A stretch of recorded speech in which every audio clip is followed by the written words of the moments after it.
تفہیم القرآن سید ابوالعلا مودودی سورہ کہف آیات 9 تا 26 اعوذ باللہ من الشیطان الرجیم بسم اللہ الرحمن الرحیم ام حسبت ان اصحاب الکہف، کیا تم سمجھتے ہو کہ غار والے؟ تفسیر: عربی زبان میں کہف وسیع غار کو کہتے ہیں اور غار کا لفظ تنگ کوہ کے لیے استعمال ہوتا ہے، مگر اردو میں غار کہف کا ہم معنی ہے۔ والرقیم اور کتبے والے۔ تفسیر: الرقیم کے معنی میں اختلاف ہے۔ بعض صحابہ رضی اللہ عنہم اجمعین اور تابعین رحمہم اللہ علیہم سے منقول ہے کہ یہ اس بستی کا نام ہے جہاں یہ واقعہ پیش آیا تھا، اور وہ ایلا یعنی عقبہ اور فلسطین کے درمیان واقع تھی، اور بعض قدیم مفسرین کہتے ہیں کہ اس سے مراد وہ کتبہ ہے جو اس غار پر اصحاب کہف کی یادگار میں لگایا گیا تھا۔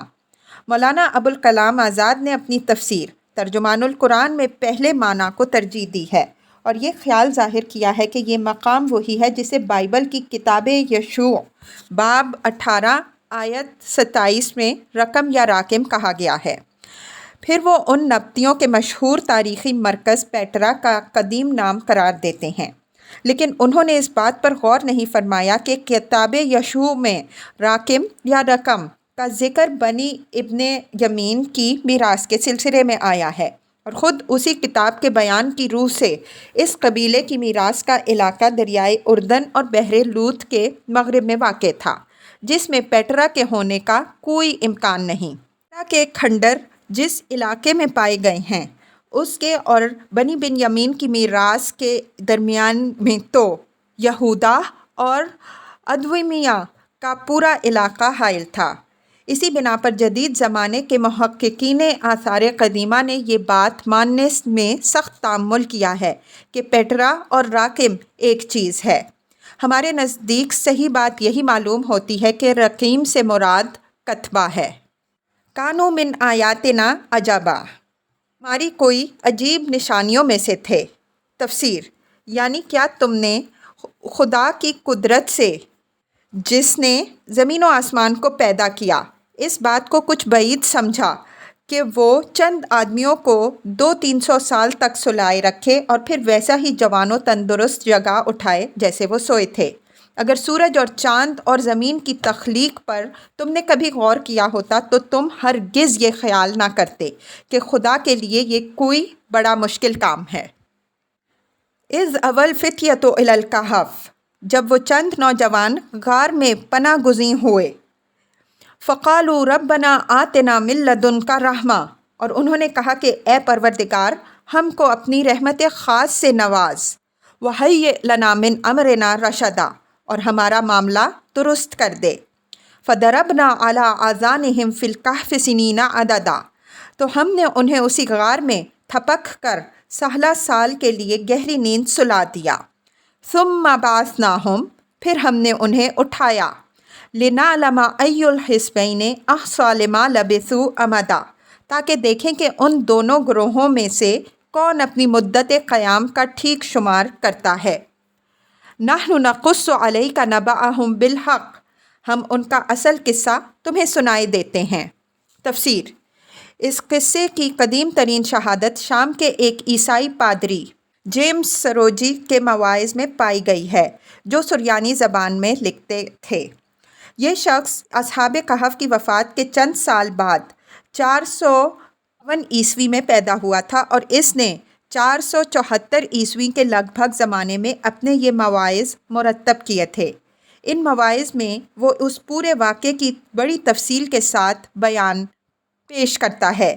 یہی سریانی روایت ایک طرف ہمارے ابتدائی دور کے مفسرین کو پہنچی، جسے ابن جریر طبری نے مختلف سندوں کے ساتھ اپنی تفسیر میں نقل کیا ہے، اور دوسری طرف یورپ پہنچی جہاں یونانی اور لاطینی زبانوں میں اس کے ترجمے اور خلاصے شائع ہوئے۔ ابن نے اپنی کتاب تاریخ زوال و سقوط دولت روم کے باب 33 میں 7 سونے والوں 7 سلیپرز کے عنوان کے تحت ان ماخذ سے اس قصے کا جو خلاصہ دیا ہے وہ ہمارے مفسرین کی روایات سے اس قدر ملتا جلتا ہے کہ دونوں قصے قریب قریب ایک ہی ماخذ سے ماخوذ معلوم ہوتے ہیں۔ مثلاً جس بادشاہ کے ظلم سے بھاگ کر اصحاب کہف غار میں پناہ گزین ہوئے تھے، ہمارے مفسرین اس کا نام کیانوس بتاتے ہیں، اور گبن کہتا ہے کہ وہ کیسر ڈیسیس تھا، جس نے 249 عیسوی سے 251 عیسوی تک سلطنت روم پر فرما روائی کی ہے، اور مسیح علیہ السلام کے پیرووں پر ظلم و ستم کرنے کے معاملے میں جس کا عہد بہت بدنام ہے۔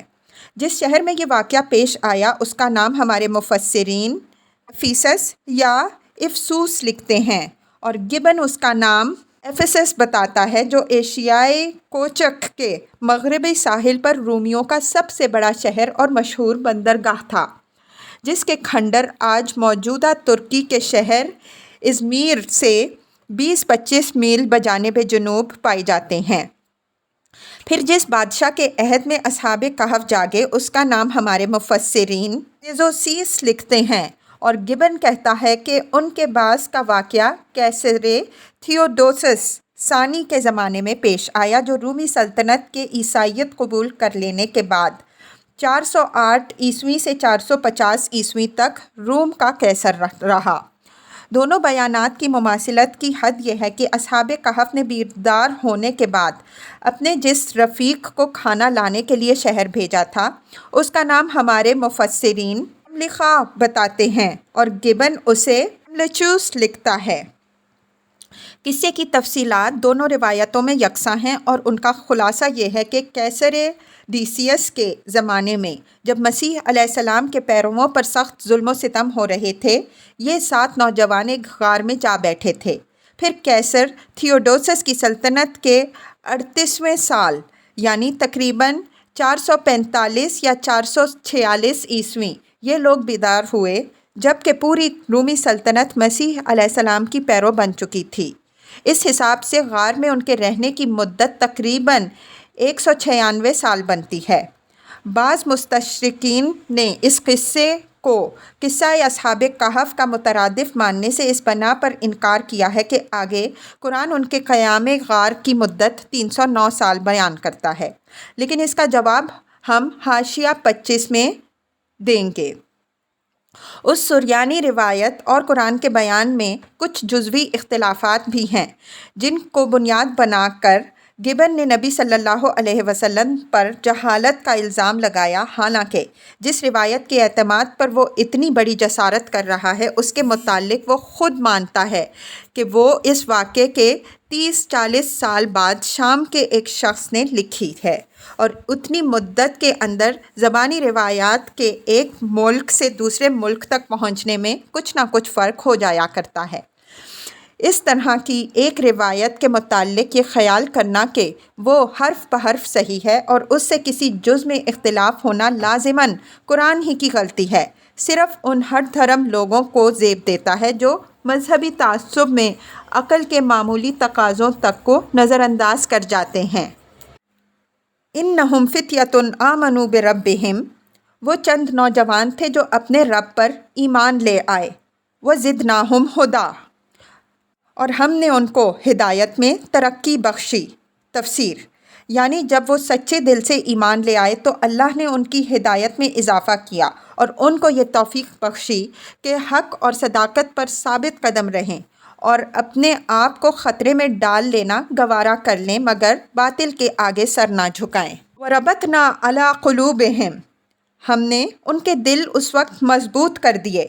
اِذْ قَامُوا فَقَالُوا رَبُّنَا رَبُّ السَّمَاوَاتِ وَالْأَرْضِ، جب وہ اٹھے اور انہوں نے اعلان کر دیا ہمارا رب تو بس وہی ہے جو آسمانوں اور زمین کا رب ہے۔ لَن نَدْعُوَ مِن دُونِهِ إِلَٰهًا، ہم اسے چھوڑ کر کسی دوسرے معبود کو نہ پکاریں گے۔ لَقَدْ قُلْنَا إِذًا شَطَطًا، اگر ہم ایسا کریں گے تو بالکل بے جا بات کریں گے۔ هَٰؤُلَاءِ قَوْمٌا اتَّخَذُوا مِن دُونِهِ آلِهَةً، پھر انہوں نے آپس میں ایک دوسرے سے کہا یہ ہماری قوم تو رب کائنات کو چھوڑ کر دوسرے خدا بنا بیٹھی ہے۔ لولا یأتون علیہم بسلطان بین، یہ لوگ ان کے معبود ہونے پر کوئی واضح دلیل کیوں نہیں لاتے؟ فمن اظلم ممن افترا علی اللہ کذبا، آخر اس شخص سے بڑا ظالم اور کون ہو سکتا ہے جو اللہ پر جھوٹ باندھے۔ وَإِذِ اعْتَزَلْتُمُوهُمْ وَمَا يَعْبُدُونَ إِلَّا اللَّهَ، جب کہ تم ان سے اور ان کے معبودان غیر اللہ سے بے تعلق ہو چکے ہو، فَأْوُوا إِلَى الْكَهْفِ، چلو اب فلاں غار میں چل کر پناہ لو۔ تفسیر: جس زمانے میں ان خدا پرست نوجوانوں کو آبادیوں سے بھاگ کر پہاڑوں میں پناہ لینی پڑی تھی، اس وقت شہر فیسس ایشیائے کوچک میں بت پرستی اور جادوگری کا سب میں بڑا مرکز تھا۔ وہاں ڈائنا دیوی کا ایک عظیم الشان مندر تھا جس کی شہرت تمام دنیا میں پھیلی ہوئی تھی اور دور دور سے لوگ اس کی پوجا کے لیے آتے تھے۔ وہاں کے جادوگر، عامل، فارگیر اور تعویذ نویس دنیا میں مشہور تھے۔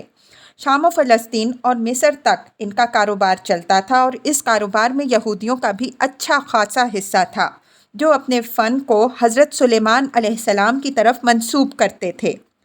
شرک اور اوہام پرستی کے اس ماحول میں خدا پرستوں کا جو حال ہو رہا تھا اس کا اندازہ اصحاب کہف کے اس فقرے سے کیا جا سکتا ہے جو اگلے رکوع میں آ رہا ہے کہ اگر ان کا ہاتھ ہم پر پڑ گیا تو بس ہمیں سنسار کر ڈالیں گے یا پھر زبردستی اپنی ملت میں واپس لے جائیں گے۔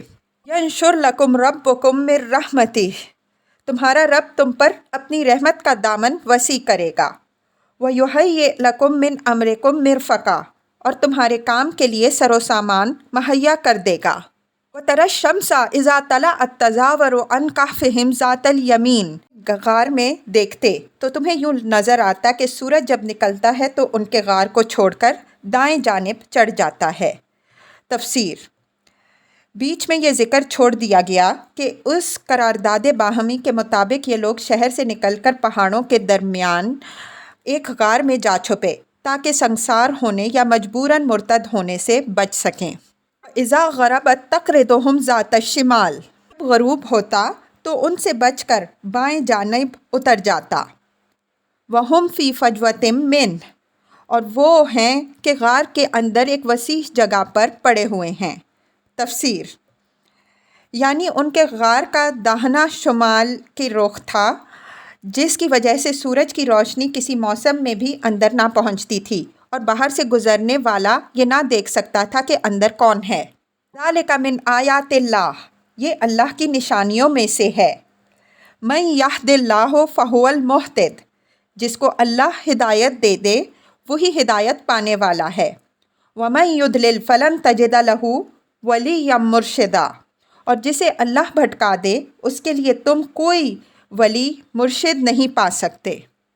وَتَحْسَبُهُمْ أَيْقَاظًا وَهُمْ رُقُودٌ، تم انہیں دیکھتے تو یہ سمجھتے کہ وہ جاگ رہے ہیں حالانکہ وہ سو رہے تھے۔ وَنُقَلِّبُهُمْ ذَاتَ الْيَمِينِ وَذَاتَ الشِّمَالِ، ہم انہیں دائیں بائیں کروٹ دلواتے رہتے۔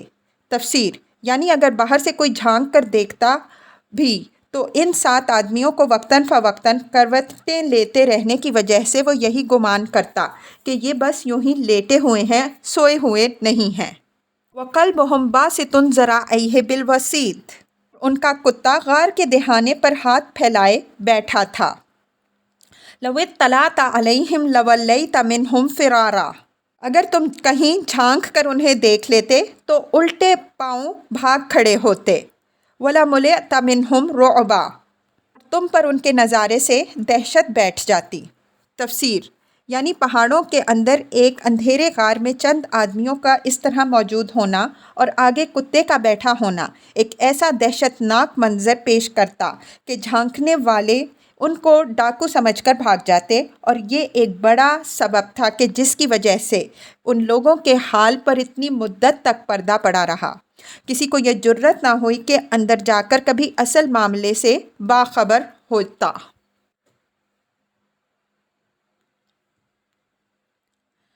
وَكَذَلِكَ بَعَثْنَاهُمْ لِيَتَسَاءَلُوا بَيْنَهُمْ، اور اسی عجیب کرشمے سے ہم نے انہیں اٹھا بٹھایا تاکہ ذرا آپس میں پوچھ گچھ کر لیں۔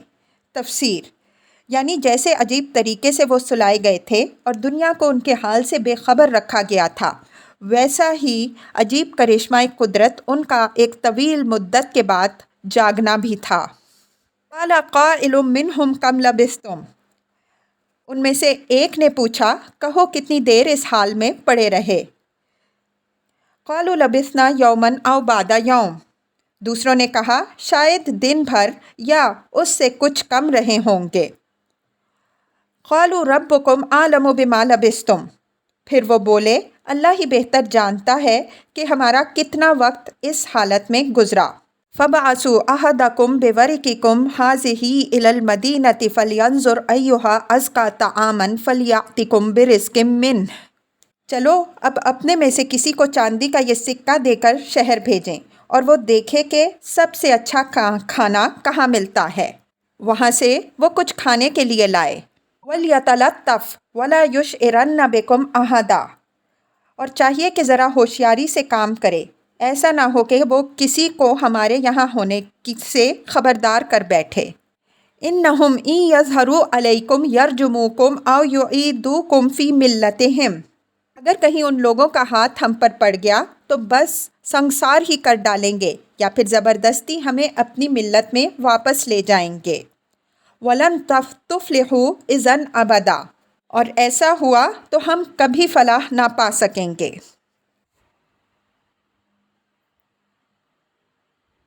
وَكَذَلِكَ آثَرْنَا عَلَيْهِمْ، اس طرح ہم نے اہل شہر کو ان کے حال پر مطلع کیا۔ تفسیر، یعنی جب وہ شخص کھانا خریدنے کے لیے شہر گیا تو دنیا بدل چکی تھی۔ بت پرست روم کو عیسائی ہوئے ایک مدت گزر چکی تھی۔ زبان، تہذیب، تمدن، لباس، ہر چیز میں نمایاں فرق آ گیا تھا۔ 200 برس پہلے کا یہ آدمی اپنی سج دھج، لباس، زبان، ہر چیز کے اعتبار سے فوراً ایک تماشا بن گیا، اور جب اس نے کیسر ڈیسیس کے وقت کا سکہ کھانا خریدنے کے لیے پیش کیا تو دکاندار کی آنکھیں پھٹی کی پھٹی رہ گئیں۔ سریانی روایت کی روح سے دکاندار کو اس پر شبہ ہوا کہ شاید یہ کسی پرانے زمانے کا فینا نکال لایا ہے، چنانچہ اس نے آس پاس کے لوگوں کو اس کی طرف متوجہ کیا۔ آخر کار اس شخص کو حکام کے سامنے پیش کیا گیا۔ وہاں جا کر یہ معاملہ کھلا کہ یہ شخص تو ان پیروان مسیح علیہ السلام میں سے ہے جو 200 برس پہلے اپنا ایمان بچانے کے لیے بھاگ نکلے تھے۔ یہ خبر آنن فانن شہر کی عیسائی آبادی میں پھیل گئی اور حکام کے ساتھ لوگوں کا ایک ہجوم غار پر پہنچ گیا۔ اب جو اصحاب کہف خبردار ہوئے کہ وہ 200 برس بعد سو کر اٹھے ہیں تو وہ اپنے عیسائی بھائیوں کو سلام کر کے لیٹ گئے اور ان کی روح پرواز کر گئی۔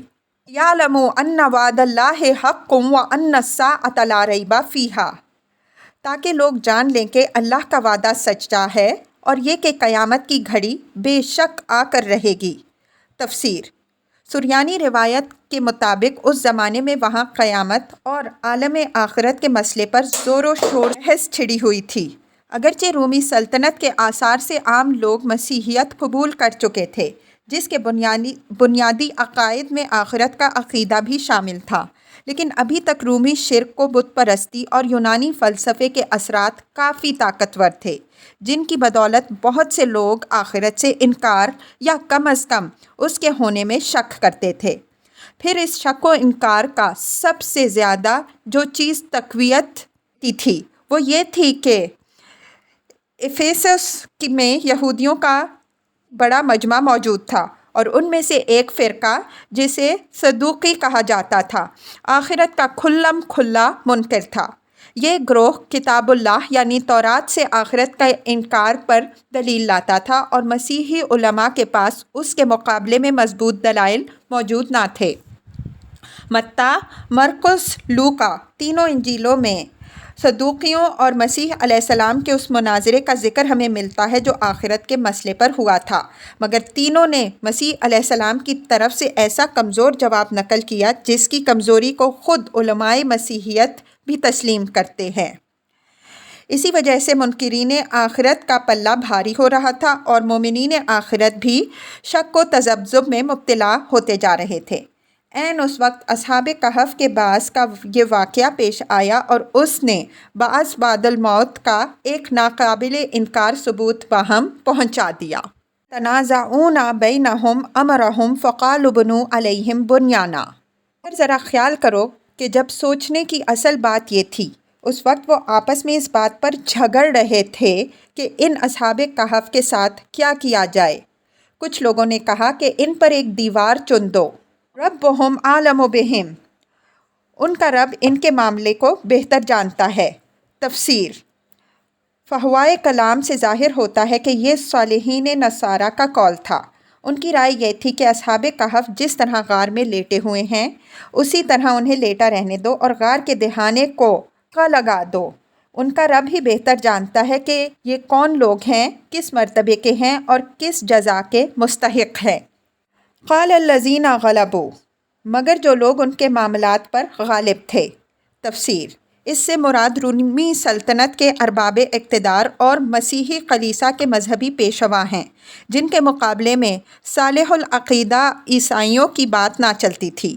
5ویں صدی کے وسط تک پہنچتے پہنچتے عام عیسائیوں میں اور خصوصاً رومن کیتھولک کلیسا میں شرک اور اولیاء پرستی اور قبر پرستی کا پورا زور ہو چکا تھا۔ بزرگوں کے آستانے پوجے جا رہے تھے۔ مسیح علیہ السلام اور مریم علیہ السلام اور حواریوں کے مجسمے گرجوں میں رکھے جا چکے تھے۔ اصحاب کہف کی بعث سے چند ہی سال پہلے 431 عیسائی میں پوری عیسائی دنیا کے مذہبی پیشواؤں کی ایک کونسل اسی افسس کے مقام پر منعقد ہوئی تھی، جس میں مسیح علیہ السلام کی الوہیت اور حضرت مریم علیہ السلام کے مادر خدا ہونے کا عقیدہ چرچ کا سرکاری عقیدہ قرار پایا تھا۔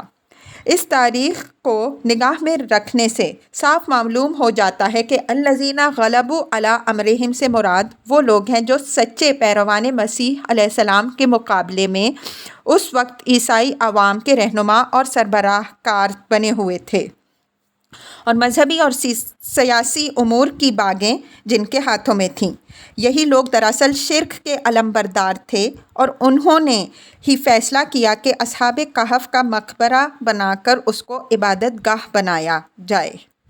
علی امرہم، ان کے معاملے میں، لنتخذن علیہم مسجدا، ہم تو ان پر ایک عبادت گاہ بنائیں گے۔ تفسیر۔ مسلمانوں میں سے بعض لوگوں نے قرآن مجید کی اس آیت کا بالکل الٹا مفہوم لیا ہے۔ وہ اسے دلیل ٹھہرا کر مقابر صلحاء پر عمارتیں اور مسجدیں بنانے کو جائز قرار دیتے ہیں، حالانکہ یہاں قرآن ان کی اس گمراہی کی طرف اشارہ کر رہا ہے جو نشانی ان ظالموں کو بعث بعد الموت اور امکان آخرت کا یقین دلانے کے لیے دکھائی گئی تھی۔ اسے انہوں نے ارتکاب شرک کے لیے ایک خداداد موقع سمجھا اور خیال کیا کہ چلو کچھ اور ولی پوجا پاٹ کے لیے ہاتھ آ گئے۔ پھر آخر اس آیت سے قبور صالحین پر مسجدیں بنانے کے لیے کیسے استدلال کیا جا سکتا ہے، جبکہ نبی صلی اللہ علیہ وسلم کے یہ ارشادات اس کی نہیں میں موجود ہیں۔ لعن اللہ تعالی زائرات القبور والمتخذین علیہ المساجد والسرج۔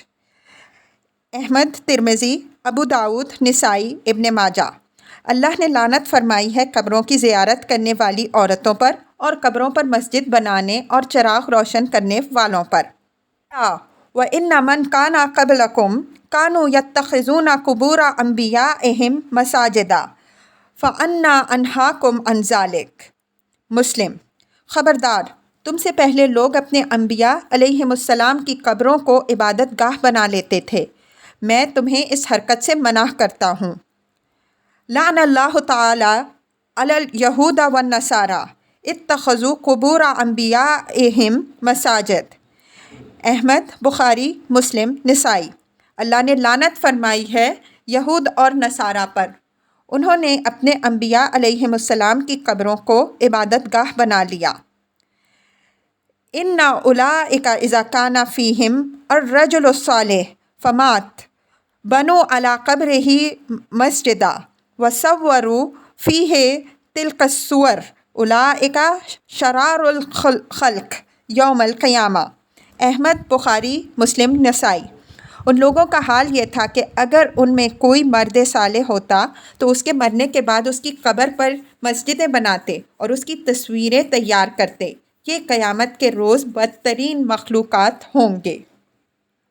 نبی صلی اللہ علیہ وسلم کی ان تصریحات کی موجودگی میں کون خدا ترس آدمی یہ جرت کر سکتا ہے کہ قرآن مجید میں عیسائی پادریوں اور رومی حکمرانوں کے جس گمراہانہ فعل کا حکایتاً ذکر کیا گیا ہے اس کو ٹھیک وہی فعل کرنے کے لیے دلیل و حجت ٹھہرائے؟ اس موقع پر یہ ذکر کر دینا بھی خالی از فائدہ نہیں کہ 1834 عیسوی میں آرونڈل نے ایشیائی کوچک کے اکتشافات ڈسکوریز ان ایشیا مائنر کے نام سے اپنے جو مشاہدات شائع کیے تھے ان میں وہ بتاتا ہے کہ قدیم شہر افیسس کے کھنڈروں سے متصل ایک پہاڑی پر اس نے حضرت مریم علیہ السلام اور 7 لڑکوں یعنی اصحاب کہف کے مقبروں کے آثار پائے ہیں۔ یقولون ثلاثۃ رابعہم کلبہم، کچھ لوگ کہیں گے کہ وہ 3 تھے اور چوتھا ان کا کتا۔ وَيَقُولُونَ خَمْسَةٌ سَادِسُهُمْ كَلْبُهُمْ، اور کچھ دوسرے کہیں گے کہ 5 تھے اور چھٹا ان کا کتا۔ رجمًا بالغیب، یہ سب بے تکی ہانکتے ہیں۔ وَيَقُولُونَ سَبْعَةٌ وَثَامِنُهُمْ كَلْبُهُمْ، کچھ اور لوگ کہتے ہیں کہ یہ 7 تھے اور 8واں ان کا کتا تھا۔ تفسیر: اس سے معلوم ہوتا ہے کہ اس واقعے کے 350 سال بعد نزول قرآن کے زمانے میں اس کی تفصیلات کے متعلق مختلف افسانے عیسائیوں میں پھیلے ہوئے تھے اور عموماً مستند معلومات لوگوں کے پاس موجود نہ تھیں۔ ظاہر ہے کہ وہ پرست کا زمانہ تھا کہ جن کتابوں میں اس کے متعلق نسبتاً زیادہ صحیح معلومات درج تھیں وہ عام طور پر شائع ہوتیں۔ واقعات زیادہ تر زبانی روایات کے ذریعے سے پھیلتے تھے اور امتداد زمانہ کے ساتھ ان کی بہت سی تفصیلات افسانہ بنتی چلی جاتی تھیں۔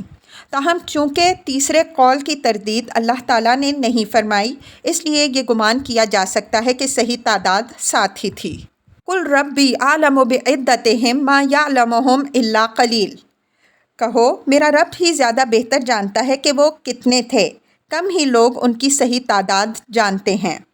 فَلَا تُمَارِ فِيهِمْ إِلَّا مِرَاءً ظَاهِرًا وَلَا تَسْتَفْتِ فِيهِمْ مِنْهُمْ أَحَدًا، پس تم سرسری بات سے بڑھ کر ان کی تعداد کے معاملے میں لوگوں سے بحث نہ کرو اور نہ ان کے متعلق کسی سے کچھ پوچھو۔ تفسیر: مطلب یہ ہے کہ اصل چیز ان کی تعداد نہیں بلکہ اصل چیز وہ سبق ہے جو اس قصے سے ملتا ہے۔ اس سے یہ بات سبق ملتی ہے کہ ایک سچے مومن کو کسی حال میں حق سے منہ موڑنے اور باطل کے آگے سر جھکانے کے لیے تیار نہ ہونا چاہیے۔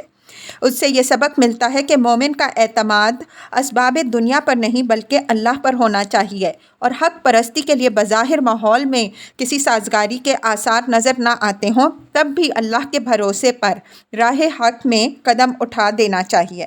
اس سے یہ سبق ملتا ہے کہ جس عادت جاریہ کو لوگ قانون فطرت سمجھتے ہیں اور خیال کرتے ہیں کہ اس قانون کے خلاف دنیا میں کچھ نہیں ہو سکتا، اللہ تعالیٰ در حقیقت اس کا پابند نہیں۔ وہ جب اور جہاں چاہے اس عادت کو بدل کر جو غیر معمولی کام بھی کرنا چاہے کر سکتا ہے۔ اس کے لیے یہ کوئی بڑا کام نہیں ہے کہ کسی کو 200 برس تک سلا کر اس کے بعد اٹھا بٹھائے جیسے وہ چند گھنٹے سویا ہو، اور اس کی عمر، شکل، صورت، لباس، تندرستی، غرض کسی چیز میں بھی اس امتداد زمانہ کا کچھ اثر نہ ہو۔ اس سے سبق ملتا ہے کہ نوع انسانی کی تمام اگلی پچھلی نسلوں کو بیک وقت زندہ کر اٹھا دینا، جس کی خبر انبیاء علیہم السلام اور کتب آسمانی نے دی ہے، اللہ تعالیٰ کی قدرت سے کچھ بعید نہیں۔ اس سے یہ سبق ملتا ہے کہ جاہل انسان کس طرح ہر زمانے میں اللہ تعالیٰ کی نشانیوں کو اپنے لیے سرمۂ چشم بصیرت بنانے کے بجائے الٹا مزید گمراہی کا سامان بناتے ہیں۔ اصحاب کہف کا جو معجزہ اللہ تعالیٰ نے اس لیے دکھایا کہ لوگ اس سے آخرت کا یقین حاصل کریں، ٹھیک اسی نشان کو انہوں نے یہ سمجھا کہ اللہ نے انہیں اپنے کچھ اور ولی پوجنے کے لیے عطا کر دیے۔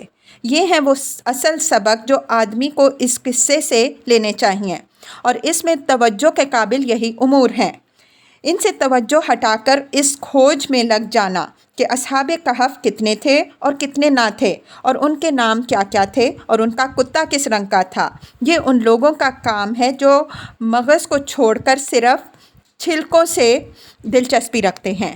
اس لیے اللہ تعالیٰ نے نبی صلی اللہ علیہ وسلم کو اور آپ صلی اللہ علیہ وسلم کے واسطے سے اہل ایمان کو یہ تعلیم دی ہے کہ اگر دوسرے لوگ اس طرح کی غیر متعلق بحثیں چھیڑیں تو تم ان میں نہ الجھو، نہ ایسے سوالات کی تحقیق میں اپنا وقت ضائع کرو، بلکہ اپنی توجہ صرف اس کام پر مرکوز رکھو۔